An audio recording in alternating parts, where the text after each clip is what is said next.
update. My name is Abram Iskander, and I'm the city's offsite levy specialist. Today's session is being recorded and will become public record, which will be posted on the city's website. After the meeting, I will email out the presentation and supporting documents from the update.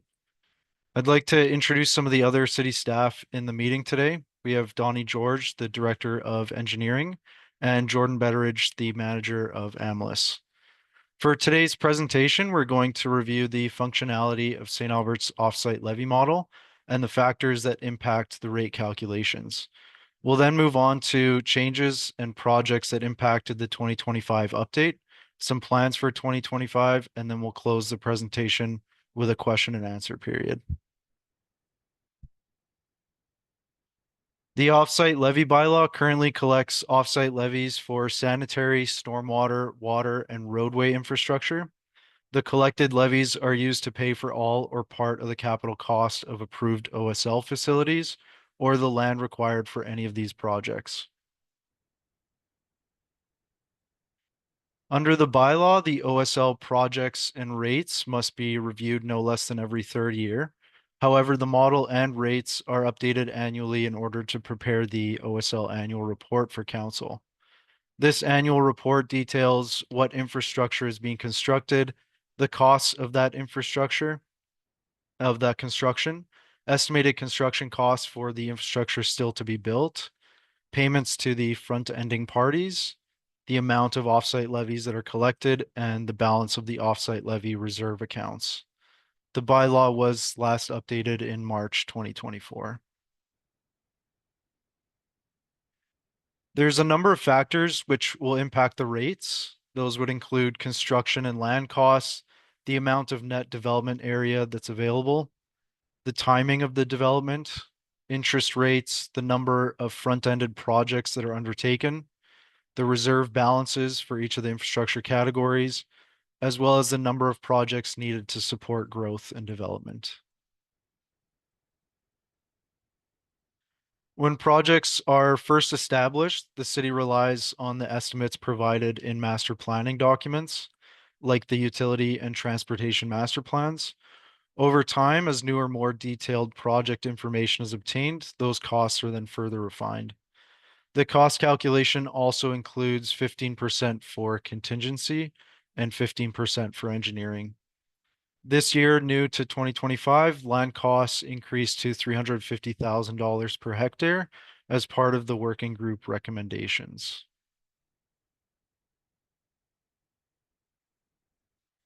All undeveloped lands are subject to OSL, regardless of whether it is to be developed for residential, commercial, industrial, or any other uses. There is a flat rate for intensity that's applied to all developable lands.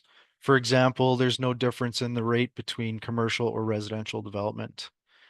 An offsite levy is not charged to lands dedicated for arterial roads, environmental reserve, municipal reserves, or stormwater PULs.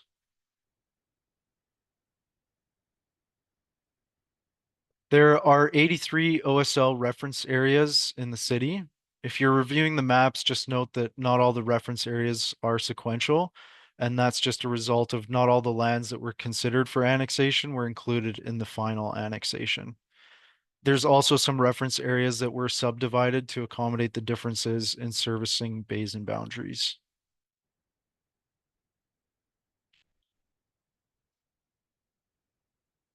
When we calculate remaining net development area, the model only considers undeveloped lands within the city boundary that have not paid offsite levies previously.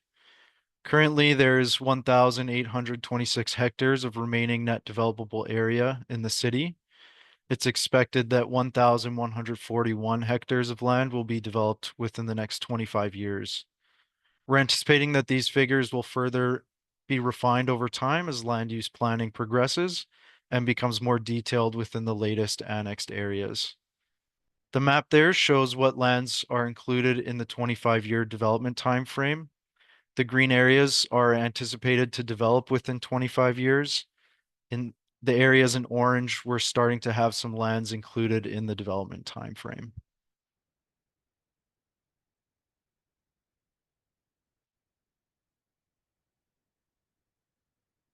The 25-year development timeframe focuses developers' costs today, more so on the infrastructure that benefits development today, and less so on the infrastructure that will be built in the future.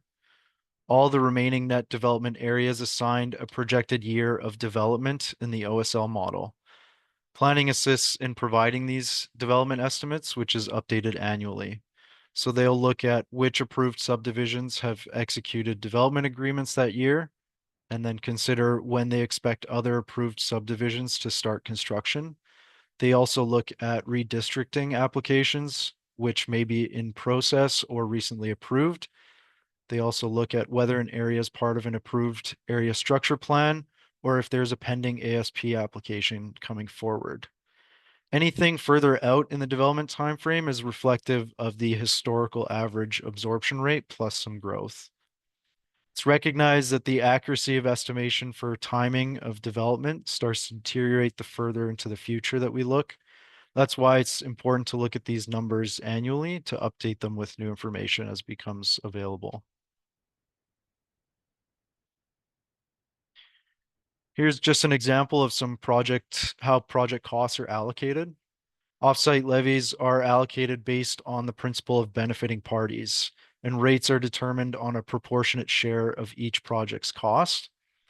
Project costs are divided by the lands that benefit from it. The more lands that benefit from a project, the lower the pro rata share will be.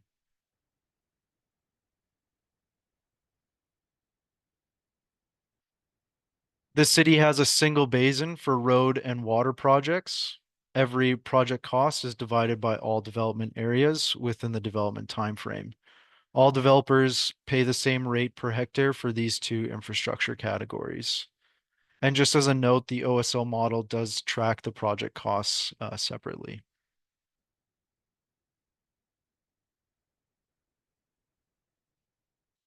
Sanitary and stormwater categories have specific benefiting basins that's determined through engineering and planning documents. An area will pay a share into projects it benefits from. So the area's per hectare rate is dependent on how many projects it requires to support the development.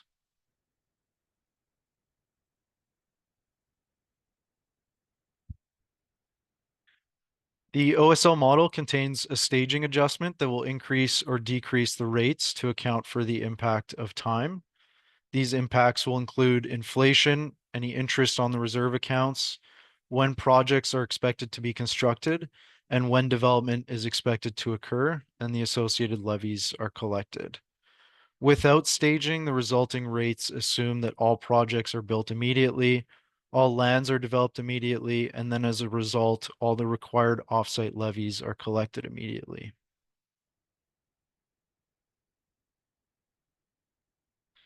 The first factor that impacts staging is the reserve accounts. The infrastructure reserve in the OSL model will represent the levy account balance at a point in time. In most instances, offsite levy reserves will not be sufficient to fund project construction.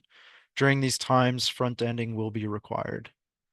When the reserve balance is in a positive position, it earns interest based on the city's short-term average rate of return, which in 2025 is 4.17%. When the reserve balance is negative, or during times when front ending is required, the reserve is charged interest based on the Alberta loans to local authorities 20-year debenture rate. As of January 1st, 2025, that's 4.92%. Each of the OSL infrastructure categories is recalculated annually to determine how much of the levy rates have to be adjusted in the current year, so that at the end of the 25-year development timeline, the reserve balances are at zero.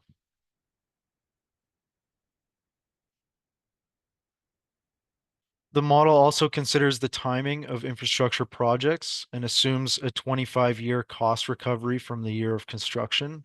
So once construction begins, all the costs are included in the current rates, regardless of when the benefiting lands are anticipated to be developed. For projects that have not been constructed yet, the model determines the cost per year for each infrastructure project and how many years it is before the project is planned to be constructed. So this prorated amount is included in the current 25-year time frame. The amount of project cost included in the rates will increase as the project becomes more imminent. So for example, if project construction is not anticipated until year 10, the model will only include 15 years of project costs, and then the following year, 16 years of project costs will be included in the rate.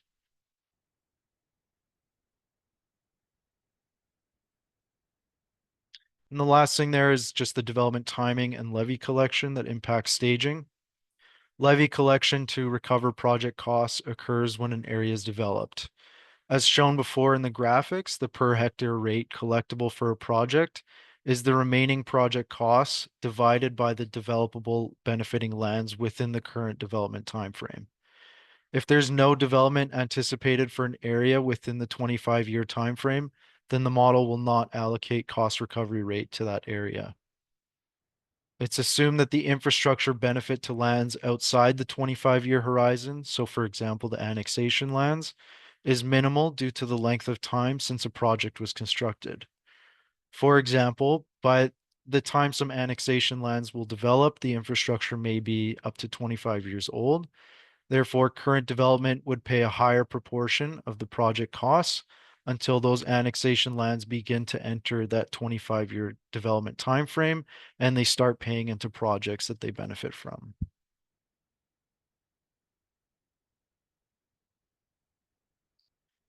Some of the risks to staging under 25-year development timeframe for calculating levies, it does increase risk to front-ending parties as the model is underfunded until all lands are developed and project costs are collected.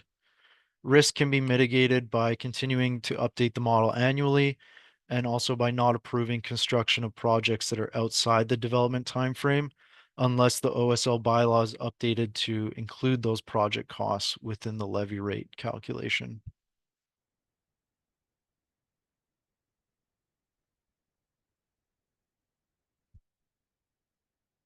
So for the sanitary update, there were some changes made to sanitary infrastructure category for 2025. Project 2, the Northeast Gravity Trunk Lift Station and Force Main, the cost estimate was increased based on the latest opinion of probable cost. There was also a cost estimate increase to Project 5 in the Southwest based on the Lakeview Charter. This resulted in an increase in most of the sanitary rates in the city.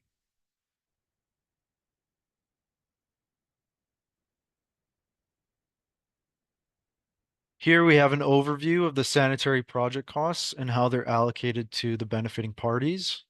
Total project costs are $137 million. In bold there on the right, the remaining OSL cost within the 25-year time frame is $99 million, and that's the basis for the current sanitary rates.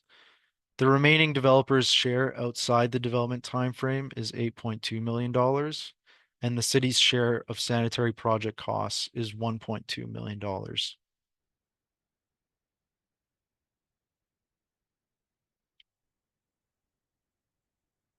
Here's just a visual to show how all the sanitary project costs are allocated. So you have 72% of the total project costs is the basis for the current sanitary rates. 6% is OSL costs beyond or outside the 25-year timeline.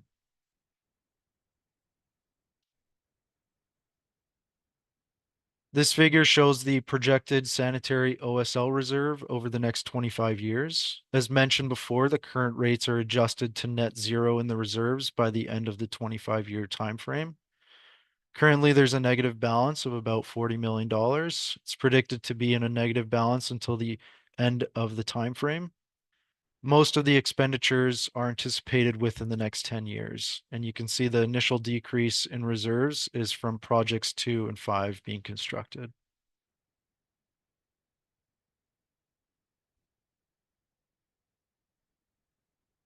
The only changes to the stormwater infrastructure category for 2025 was a cost update to Project 5. That's in the northeast area.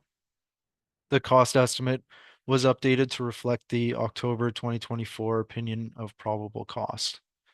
And just to note, as a utility master plan is completed for the newly annexed areas, it's anticipated that additional stormwater projects might be added to the offsite levy model in the future.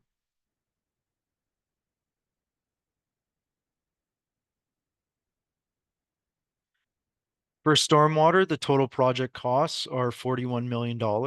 In bold there, the total remaining OSL cost within the 25-year time frame is $35 million, and that's the basis for the current stormwater rates. The remaining developer's share outside the development time frame is $1.2 million.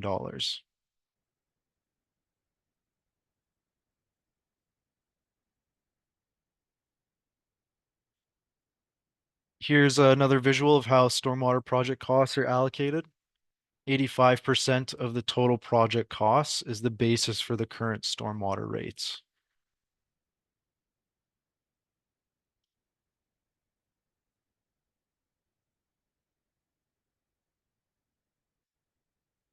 Here's a projected stormwater OSL reserve. Once again, most of the expenditures are anticipated within the next few years.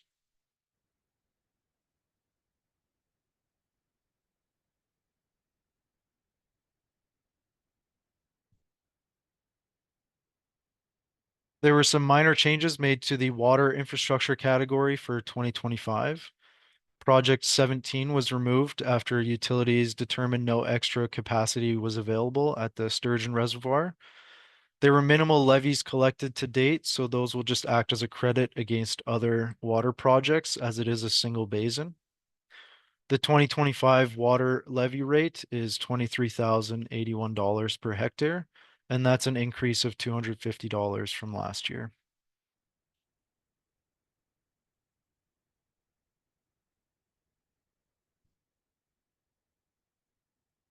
The total water project costs are $120 million.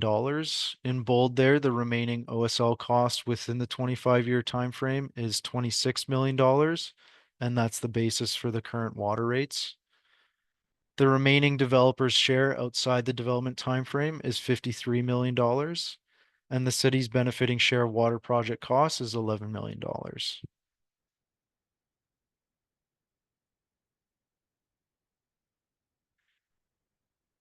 Here we can see that 44% of the total costs are outside the development time frame. 22% of the total water costs are the basis for the current rates, and the city's share for costs is 9% of the total water project costs.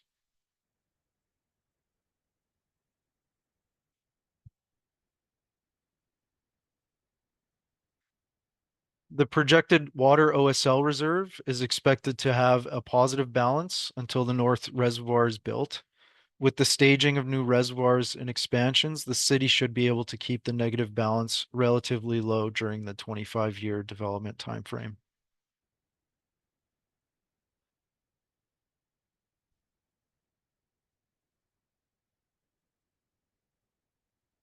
Were several changes made to the roads infrastructure category for 2025, and those include Fowler Way projects 13 and 14 that were combined, as those are expected to be built together now.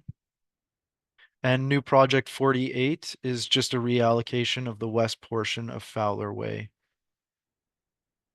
Changes also included some updated cost estimates and construction start years for various projects. The road levy for 2025 is $275,233 per hectare, a decrease of $3,223 from the previous year.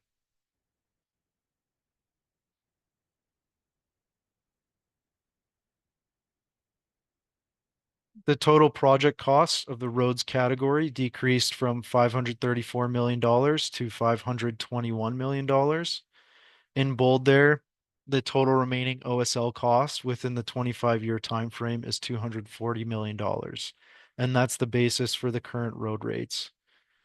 The remaining developer's share outside the development time frame is $71 million, and the city's share for road project costs is $90 million.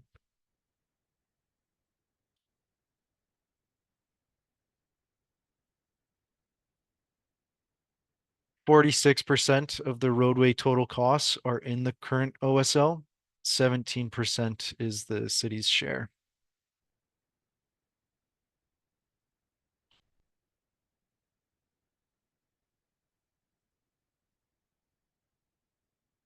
The projected roadway OSL reserve is predicted to be in a negative balance until 2049. Most of the expenditures will be within the next 15 years. The current balance reflects significant expenditures on projects that have been built since the OSL model was adopted, and those projects are collecting levies. There will be additional roadway projects required in the northern part of the city, which are not included in this year's update.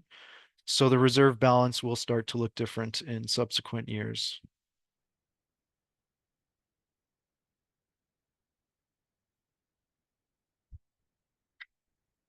The overall OSL program is valued at $820 million. To date, the developers and city have constructed $256 million of that infrastructure. These investments in OSL infrastructure demonstrates that there continues to be a strong commitment to support growth and development in the city. And there you can see the breakdown of how those construction costs to date are spread between the different infrastructure categories.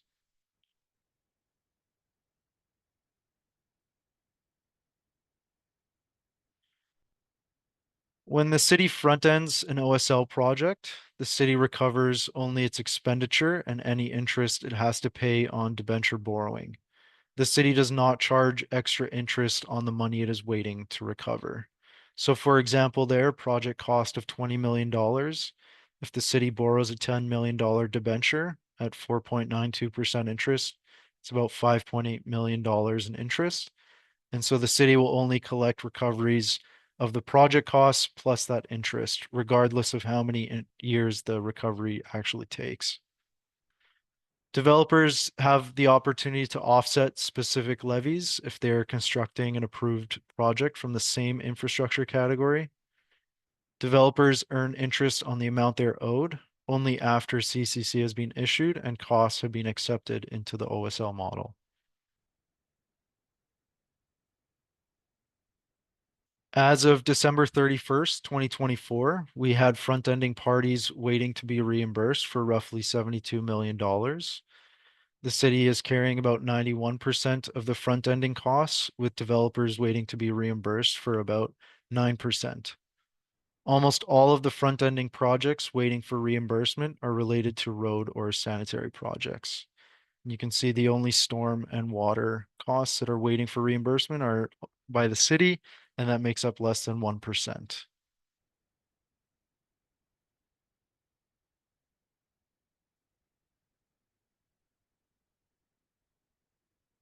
Council is being asked today to reimburse parties $10.25 million in accordance with council policy. This is calculated as a pro rata amount after priority payouts. So 88% is reimbursed to the city and 12% to developers. That will leave $62 million in total front-ending costs still to be paid out. There will be no outstanding reimbursement obligations for storm and water after this year. So the city will receive just under $9 million. Developers will receive $1.27 million.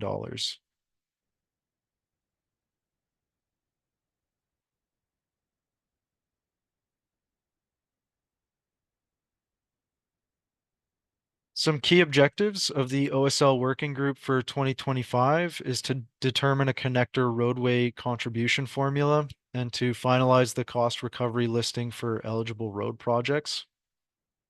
We're also looking at what new roadway projects are required in the northern part of the city, as I mentioned before.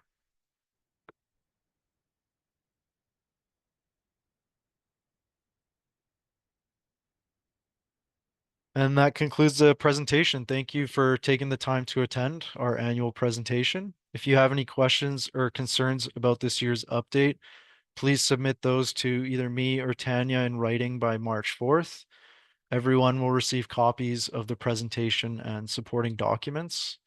If you're unsure if I have your email address, you can send me an email. My email is just there at the bottom of the screen, or you can send a message through the chat function of this call.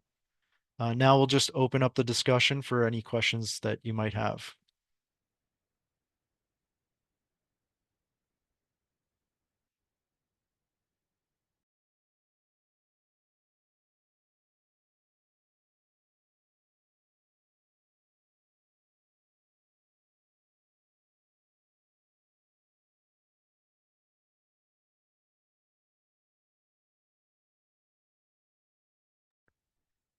Okay, it doesn't look like we have any questions, Abram. So, as Abram mentioned, we are going to send out a presentation to anyone that's here.